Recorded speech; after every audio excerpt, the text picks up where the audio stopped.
नमस्कार दोस्तों, मैं संजीव कुमार वर्मा से आचार्य एसपीसी गवर्नमेंट कॉलेज अजमेर से आप लोगों से मुखातिब हूँ। हम बीए पार्ट फर्स्ट में भौतिक भूगोल के अंतर्गत पूर्व की कक्षाओं में समस्थिति सिद्धांत के बारे में चर्चा कर रहे थे। इसी क्रम को आगे बढ़ाते हुए आज के टॉपिक को हम लेते हैं समस्थिति सिद्धांत, और उसमें जो अलग अलग वैज्ञानिकों की अवधारणा है उनके बारे में पढ़ेंगे। पहली है प्रैट महोदय की संकल्पना, प्रैट्स कॉन्सेप्ट।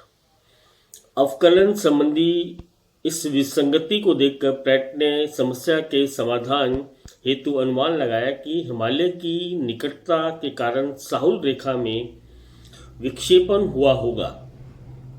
इसके समाधान हेतु प्रैट ने समस्त पर्वतीय पिंड के घनत्व को भूपटलीय शैलों के औसत घनत्व के बराबर 2.7 मानकर गणना की, तो वह आश्चर्यचकित हो गए क्योंकि अवकलन के अनुसार दोनों के मध्य इतना अंतर होना चाहिए था, उसके स्थान पर अंतर कुछ और था। दूसरे शब्दों में कहा जा सकता है कि हिमालय को वर्तमान घनत्व के आधार पर जितना आकर्षित करना चाहिए उससे कम मात्रा में आकर्षित उसने साहुल पिंड को किया। इस संबंध में उन्होंने निम्नलिखित विकल्प प्रस्तुत किए। पहला, कि हिमालय पर्वत की रचना में कम घनत्व की शैलें पाई जाती हैं, अतएव उनका आकर्षण कम होगा, किंतु ये विकल्प तर्कहीन तथा काल्पनिक ही है। दूसरा, मुख्य उच्चावचीय प्रवृत्तियों के कारण स्थानीय आकर्षण के आधिक्य की धरातल के नीचे घनत्व की कुछ कमी द्वारा क्षतिपूर्ति होती है। उपरोक्त दोनों दशाओं में हिमालय के आकर्षण का प्रभाव कम रहा होगा, जिसके फलस्वरूप साहुल रेखा का विक्षेपण कम हुआ होगा। अधिकांश विद्वानों ने द्वितीय विकल्प का समर्थन किया। प्रैट के विचारों को स्पष्ट करते हुए कहा गया कि घनीभवन प्रक्रिया के समय पृथ्वी को पूर्ण गोलाव होना चाहिए या पूर्ण स्फेरॉइड होना चाहिए। ठोस पपड़ी के क्रमशः निर्माण तथा उसकी मोटाई में अभिवृद्धि के साथ तापीय परिसार के परिणाम स्वरूप ऊंचाई में वृद्धि होनी चाहिए। उच्च एशिया जैसे प्रसार क्षेत्रों में लगभग 100 किलोमीटर की गहराई तक यदि शैलों का घनत्व कम था, तो उत्तरी भारत के सभी स्टेशनों पर साहुल रेखा में कोई परिवर्तन नहीं होना चाहिए। उत्तर में उच्च हिमालय तथा दक्षिण में विशाल महासागरीय जल के कमजोर आकर्षण को ध्यान में रखते हुए प्रैट ने मध्य भारतीय पेटी में कल्याण तथा उच्च एशिया एवं दक्षिण के मध्य कम द्रव्यमान वाले क्षेत्रों में 2.0% से अधिक घनत्व का अनुमान किया। ऐसा इनायत अहमद महोदय ने 1982 में बतलाया। प्रैट के अनुसार ऊंचाई एवं घनत्व में विलोम अनुपात होता है, अतएव क्षतिपूर्ति तल के ऊपर स्थलखंडों के घनत्व में भिन्नता मिलती है, किंतु इसके नीचे घनत्व समान रहता है। इसके आधार पर प्रैट ने भिन्न घनत्व वाले समान गहराई के स्तंभ, column of uniform depth with varying density के सिद्धांत का प्रतिपादन किया। इस तथ्य को स्पष्ट करने के लिए प्रैट ने एक प्रयोग किया। उन्होंने विभिन्न आकार एवं घनत्व वाले लोहा, सीसा, एंटीमनी तथा जस्ता के अलग अलग टुकड़ों को पारे से भरे बर्तन में डाल दिया। इन टुकड़ों के भार लगभग समान थे, अतएव ये पारे में समान गहराई तक डूबेंगे। जिस तल के सारे ये टुकड़े समान रूप से डूबे रहते हैं उसे क्षतिपूर्ति रेखा या लेवल ऑफ या लाइन ऑफ कंपनसेशन कहा जाता है। क्षतिपूर्ति रेखा में ए तथा बी दो समान क्षेत्र वाले स्तंभ हैं, किंतु दोनों की ऊंचाई में अंतर है।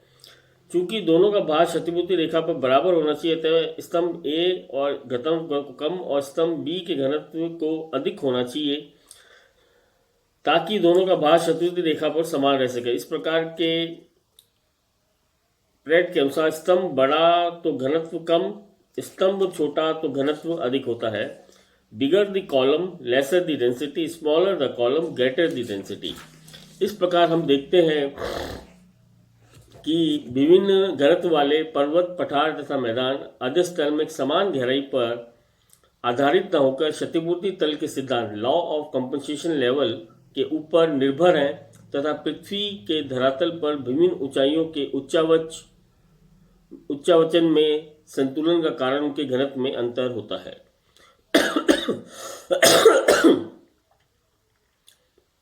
दूसरी जो संकल्पना थी वो थी एरी महोदय की, जॉर्ज एरी की, एक ब्रिटिश वैज्ञानिक थे। Aries concept. ब्रिटिश खगोलवेता एरीज 1859 ने हिमालय के आकर्षण के संबंध में निश्चित मत दिया कि उसका आंतरिक भाग कदापि खोखला नहीं हो सकता। उनके अनुसार कम सघन शैलों से निर्मित भूपटल क्रस्ट अधिक सघन शैलों से निर्मित अधस्तर सबस्ट्रैक्टम के ऊपर तैरता है। इस प्रकार हिमालय भारी मैग्मा में तैर रहा है। आगे उन्होंने स्पष्ट किया कि विभिन्न स्थल रूपों सहित भूपटल अधस्तर में केवल तैर ही नहीं रहा अपितु उसमें काफी गहराई तक प्रविष्ट भी है। एरी की संतुलन की संकल्पना प्लवनशीलता के सिद्धांत प्रिंसिपल ऑफ ब्योंसी पर आधारित है। आर्किमिडीज के प्रसिद्ध सिद्धांत के अनुसार तैरती हुई कोई वस्तु अपने नीचे से द्रव्यमान के बराबर द्रव्यमान को हटा देती है। जिस प्रकार तैरती हुई हिमशिला आइसबर्ग का टुकड़ा जल में तैरते हुए केवल एक भाग जल के ऊपर तथा 9 भाग जल के भीतर रहता है, उसी प्रकार भूपटल के सभी स्तर रूप अपनी ऊंचाई का 9 गुना अधस्तर में सम्मिलित होते हैं।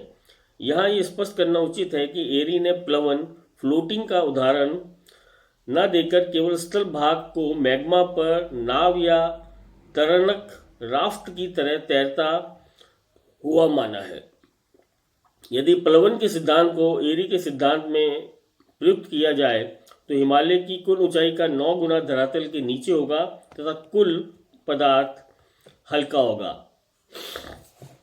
इस प्रकार हम देखते हैं कि हिमालय की 9 गुना जड़ अधस्तर में प्रविष्ट है और ऊपरी पदार्थ को संतुलित बनाए रखती है। इस आधार पर एरी ने हिमालय से कम आकर्षण का समाधान इस प्रकार किया। साहुल रेखा का हिमालय की ओर कम झुकाव इसलिए रहा कि इन ऊंचे पर्वतों ने अपने नीचे काफी क्षेत्र से घने बेसाल्टिक पदार्थों को हटा दिया। एरी ने अपने मत को समझाने के लिए एक प्रयोग किया। उन्होंने समान घनत्व किंतु विभिन्न ऊंचाई वाले लोहे के टुकड़ों को पारे से भरे बेसिन में डाल दिया। ये टुकड़े अपने आकार के अनुसार विभिन्न गहराई तक डूबते चले गए और उनका जो अधिकतम उभरा टुकड़ा अधिकतम गहराई तक धंस गया। यही व्यवस्था स्थलखंडों के संदर्भों में भी लागू होती है। इस प्रकार एरी ने विभिन्न मोटाई व गहराई किंतु समान घनत्व वाले स्तंभों की कल्पना प्रस्तुत की। Column of uniform density with varying thickness. पैट की तुलना में एरी का मत अधिक सत्य एवं मान्य है किंतु ये दोष मुक्त नहीं है। इनके मतानुसार प्रत्येक उभरे भाग अपनी ऊंचाई के अनुसार गहराई की और जड़ रखते हैं। अतः हिमालय की जड़ भूपटल के नीचे लगभग 2.70 लाख फीट 30 AR × 9 की गहराई पर धसी होगी। भूपटल में प्रति 12 मीटर पर 1 डिग्री सेंटीग्रेड की ताप वृद्धि होती है। इनके अनुसार हिमालय की जड़ में शैलें उच्च ताप के कारण द्रवित नहीं होंगी। अतः एरी का मत भी भ्रामक रखता है। धन्यवाद।